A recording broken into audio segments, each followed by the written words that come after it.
in Congress, July 4th, 1776, a declaration by the representatives of the United States of America in General Congress assembled. When in the course of human events, it becomes necessary for one people to dissolve the political bands which have connected them with another, and to assume among the powers of the earth the separate and equal station to which the laws of nature and of nature's God entitle them. A decent respect to the opinions of mankind requires that they should declare the causes which impel them to the separation. We hold these truths to be self-evident, that all men are created equal, that they are endowed by the Creator with certain unalienable rights, that among these are life, liberty, and the pursuit of happiness. That to secure these rights, governments are instituted among men, deriving their just powers from the consent of the governed, that whenever any form of government becomes destructive of these ends, it is the right of the people to alter or to abolish it, and to institute new government, laying its foundation on such principles, and organizing its powers in such form as to them shall seem most likely to affect their safety and happiness. Prudence indeed will dictate that governments long established shall not change for light and transient causes, and accordingly all experience has shown that mankind are more disposed to suffer, while evils are sufferable, than to right themselves by abolishing the forms to which they are accustomed. But when a long train of abuses and usurpations, pursuing invariably the same object, evinces a design to reduce them under absolute despotism, it is their right, it is their duty to throw off such government and to provide new guards for their future security. Such has been the patient sufferance of these colonies, and such is now the necessity which constrains them to alter their former systems of government. The history of the present King of Great Britain is a history of repeated injuries and usurpations, all having in direct object the establishment of an absolute tyranny over these states. To prove this, let facts be submitted to a candid world.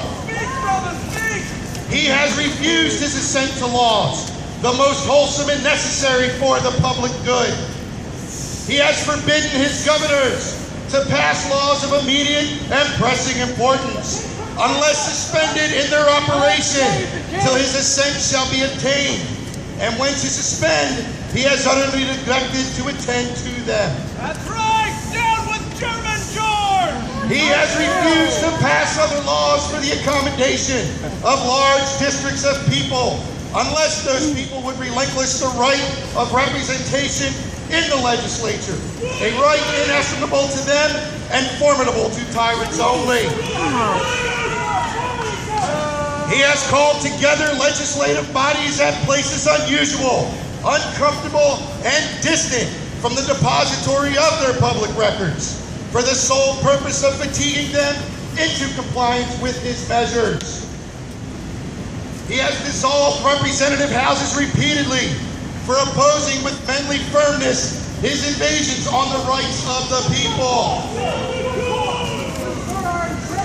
He has refused for a long time, after such disillusions, to cause others to be elected, whereby the legislative powers, incapable of annihilation, have returned to the people at large for their exercise, the state remaining in the meantime exposed to all the dangers of invasion from without and convulsions within. That's true what he's saying! He has endeavored to prevent the population of these states, for that purpose obstructing the laws for naturalization of foreigners, refusing to pass others to encourage their migrations hither, and raising the conditions of new appropriations of land. He has obstructed the administration of justice by refusing to assent to laws for establishing judiciary powers.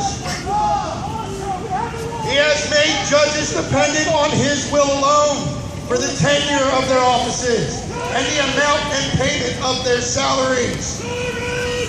He has erected a multitude of new offices and sent hither swarms of officers to harass our people and eat out their substance. He has kept among us in times of peace standing armies without the consent of our legislature.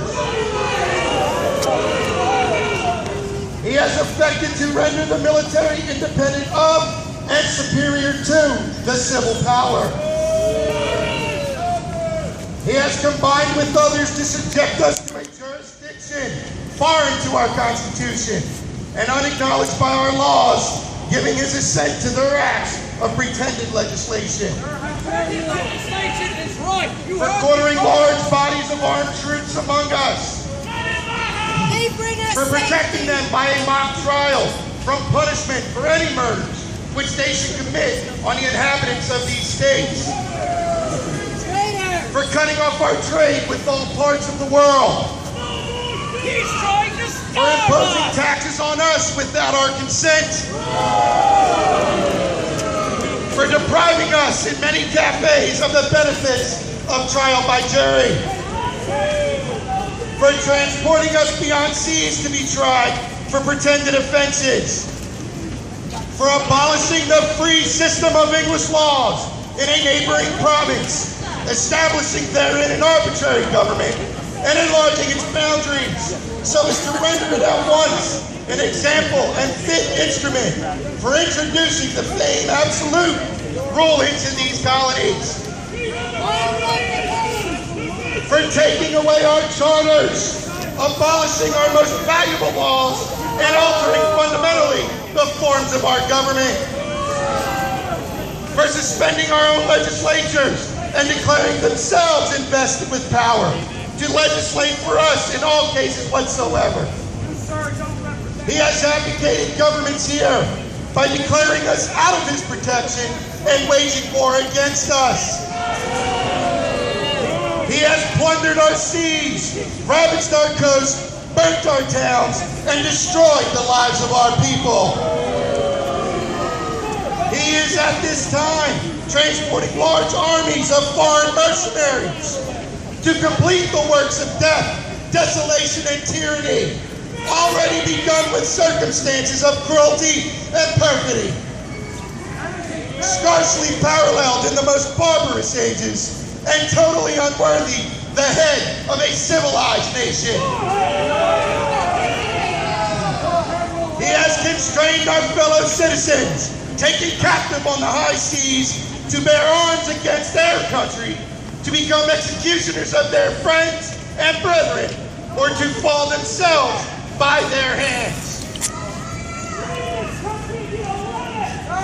He has excited domestic insurrections amongst us, and he has endeavored to bring on the inhabitants of our frontiers, the merciless Indian savages, whose known rule of warfare is an undistinguished destruction of all ages, sexes, and conditions. In every stage of these oppressions, we have petitioned for redress in the most humble terms. Our repeated petitions have been answered only by repeated injury. A prince whose character is thus marked by every act which may define a tyrant is unfit to be the ruler of a free people. Nor have we been wanting in attentions to our British brethren. We have warned them from time to time of attempts by their legislature to extend an unwarrantable jurisdiction over us. We have reminded them of the circumstances of our immigration and settlement here. We have appealed to their native justice and magnanimity. And we have conjured them by the ties of our common kindred to disavow these usurpations, which would inevitably interrupt our connections and correspondence. They too have been deaf to the voice of justice and consanguinity. We must therefore acquiesce in the necessity which denounces our separation and hold them, as we hold the rest of mankind, enemies in war, and in peace, friends. We, therefore, the representatives of the United States of America, in General Congress assembled, appealing to the Supreme Judge of the world for the rectitude of our intentions, do in the name and by authority of the good people of these colonies, solemnly publish and declare that these united colonies are, and of right ought to be, free and independent states.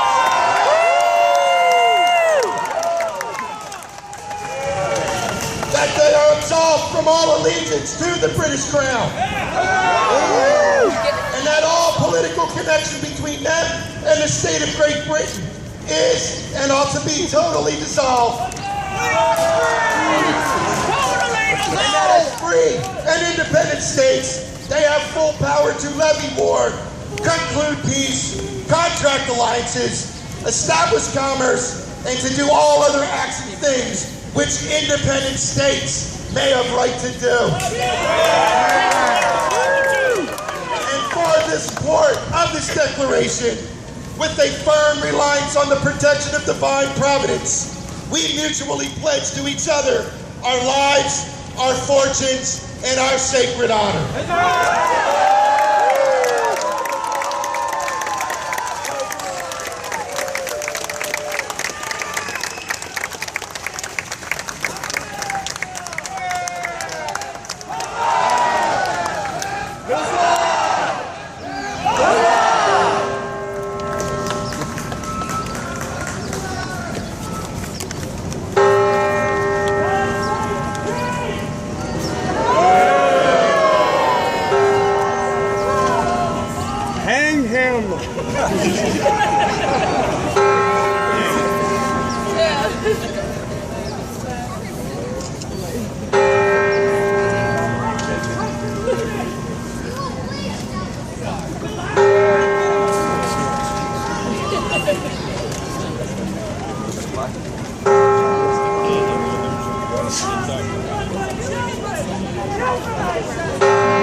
Your rights are guaranteed by the United States, sir. The Crown has no more. I have a good idea what you can do with your BLS. There are too many young years about, so I can't say it out loud. It's your imagination.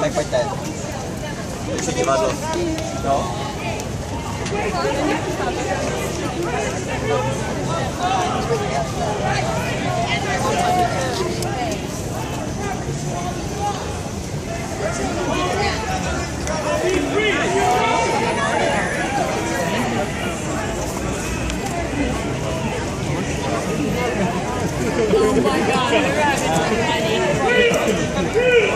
what happened to the Freedom Park? I didn't hear it. Did you hear the Freedom Park? I didn't hear. What happened to the Freedom? Wait a minute. That's right. What happened to the Freedom Park? Did you hear the Freedom Park? What was the part about all men are created equal?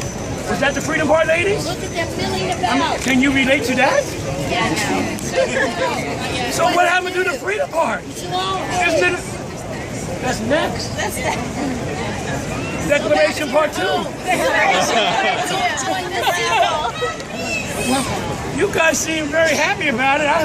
I'm just a bit disappointed. I thought this was the Declaration of Independence. I thought this was the time when America was going to be free. Well, it wasn't in the Declaration. It's not in there.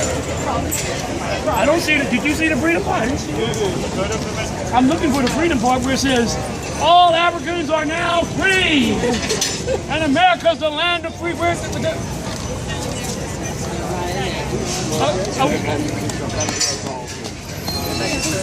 But what does independence have to do with freedom? Oh, I'm at the wrong party. Oh. Did you see the freedom part?